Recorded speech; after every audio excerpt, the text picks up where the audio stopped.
ഇത്രയേറെ തെരഞ്ഞെടുപ്പ് ചൂട് ഓരോ മണ്ഡലത്തിലും ആര് വിജയിക്കുന്ന സ്ഥാനാർത്ഥികളും അണികളുമൊക്കെ തലങ്ങും വിലങ്ങും ആലോചിക്കുന്ന ഈ സമയത്ത് അങ്ങനെ രാഷ്ട്രീയമൊന്നും പറയാതെ ഒരു പോസ്റ്റർ പോലും ഒട്ടിക്കാൻ സമ്മതിക്കാതെ ഒരു സ്ഥലമുണ്ട്. അതിന് 10-34 വർഷത്തിന് പഴക്കമുണ്ട്. അങ്ങനെ ഒരു ചരിത്രത്തിന് തിരുവനന്തപുരത്തെ പരിയാരം എന്ന ഒരു ഗ്രാമമാണ് ഇങ്ങനെ ഒരു കൗതുകം, രാഷ്ട്രീയ കൗതുകം നമ്മുടെ മുന്നിലേക്ക് വെക്കുന്നത്. ആദ്യം റിപ്പോർട്ടിലേക്ക്.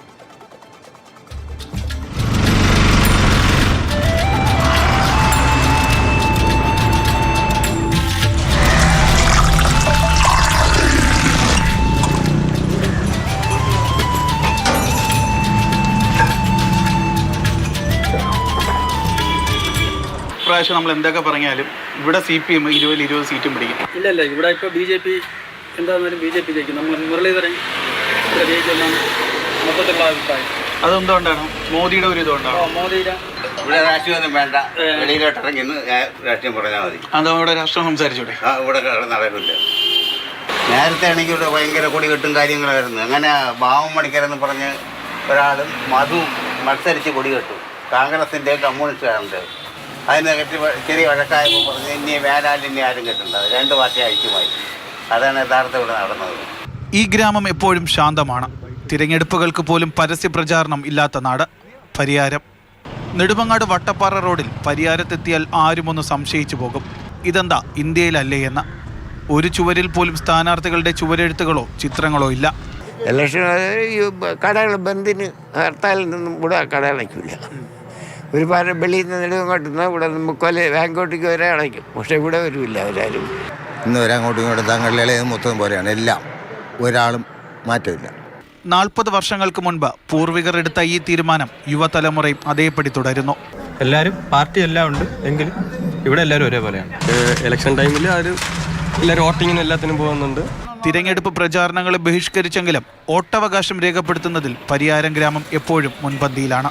അരുണിനൊപ്പം ജിബിൻ JB, മാതൃഭൂമി ന്യൂസ്, തിരുവനന്തപുരം. ജിബിൻ നമുക്കൊപ്പം ഉണ്ട്. ജിബിൻ ഏറ്റവും കൂടുതൽ ആറ്റിങ്ങൽ മണ്ഡലത്തിൽ പെടുന്ന സ്ഥലമാണല്ലേ, കടുത്ത മത്സരം നടക്കുന്ന ഇടങ്ങളാണ്. ഇത്രയും വർഷം അവരത് തുടരുന്നു എന്നതൊരു അത്ഭുതമാണ്. പുതിയ ആളുകളെങ്കിലും ഇതൊക്കെ ഇനി മാറ്റണ്ടേ, പ്രചാരണമൊക്കെ വേണ്ടേ എന്ന് പറയുന്ന ആരെങ്കിലുമൊക്കെ അവിടെ ഉണ്ടോ?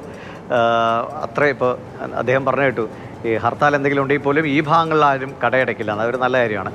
ഇത് എങ്ങനെയാണ് അവർ ഇങ്ങനെ കൊണ്ടു നടക്കുന്നത്, ഈ ഒരു ഇത്ര ദൃഢതയോടെ ഈ തീരുമാനം?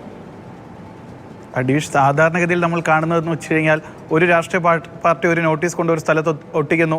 മറു പാർട്ടി വന്ന ഒന്നുകിൽ അത് വലിച്ചു കീറിയതിനു ശേഷം അല്ലെങ്കിൽ അതിൻ്റെ മുകളിൽ കൂടി മറ്റൊരു പാർട്ടിയുടെ പോസ്റ്റർ ഒട്ടിക്കുന്നു. ഇത്തരത്തിൽ പല രീതിയിലുള്ള സംഘർഷങ്ങളൊക്കെ തന്നെ നമ്മൾ പല നാടുകളിലും കണ്ടിട്ടുണ്ട്. അത്തരത്തിൽ ഇവിടെ 40 വർഷം മുൻപ് 2 പാർട്ടികൾ, അതായത് അടുത്ത സുഹൃത്തുക്കളായിരുന്ന 2 പേർ തമ്മിൽ അടിയുണ്ടാകാൻ കാരണം, അവരുടെ സൗഹൃദം തന്നെ നഷ്ടപ്പെടാൻ കാരണം ഇത്തരത്തിൽ ഇലക്ഷനുമായി ബന്ധപ്പെട്ട് നോട്ടീസ് ഒട്ടിക്കുന്ന തർക്കമാണ് അത്തരത്തിലൊരു സംഘർഷം ഈ 40 വർഷം മുൻപ് എത്തിച്ച്.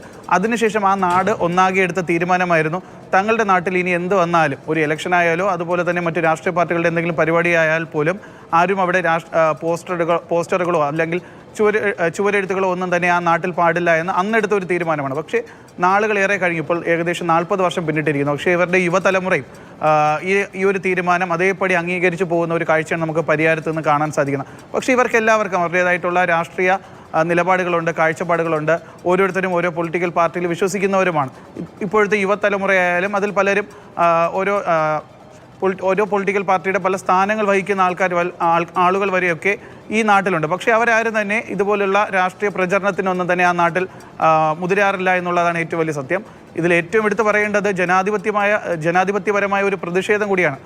പല പാർട്ടികളും ഇതിനെ വലിയ രീതിയിൽ അവർ കണക്കാക്കുന്നില്ല എന്നുള്ളതാണ് ഏറ്റവും ശ്രദ്ധേയ കാര്യമെന്ന് പറയുന്നത്. എന്തുകൊണ്ട്? അതായത് പൊളിറ്റിക്കൽ പാർട്ടി അല്ലെങ്കിൽ പാർട്ടികളിൽ മുതിർന്ന പദവിയിൽ നിൽക്കുന്നവരൊക്കെ തന്നെ ശ്രമിച്ചു കഴിഞ്ഞാൽ ഈ നാട്ടിൽ ഇത്ര വർഷങ്ങൾക്ക് മുൻപുണ്ടായ ആ ഒരു പ്രശ്നം ഇനി ആ നാട്ടിൽ ഉണ്ടാകില്ല എന്നുള്ള ഒരു ഉറപ്പൊക്കെ നൽകി കഴിഞ്ഞാൽ അവിടെയും ഇത്തരത്തിലുള്ള പ്രചാരണമൊക്കെ തന്നെ സുഗമമായ രീതിയിൽ നടത്തിക്കൊണ്ടുപോകാൻ പറ്റും.